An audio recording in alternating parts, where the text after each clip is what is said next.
বাংলাদেশ বিমান বাহিনী ৯ মিলিমিটার ক্যালিবারের মোট ৪০০টি গ্লক পিস্তল কিনছে, যার মধ্যে রয়েছে ২০০টি গ্লক ১৭ এবং ২০০টি গ্লক ১৯।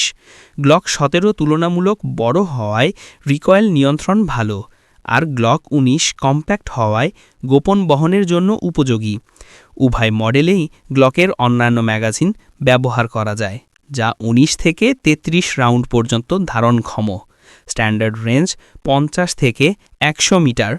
পলিমার ফ্রেমের কারণে এসব পিস্তলের ওজন কম এবং মেইনটেইন করা সহজ। বাংলাদেশ সামরিক ও পুলিশ বাহিনীতে ব্যবহৃত বিভিন্ন পিস্তলের মধ্যে গ্লক সিরিজ সবচেয়ে নির্ভরযোগ্য বলে বিবেচিত হয়।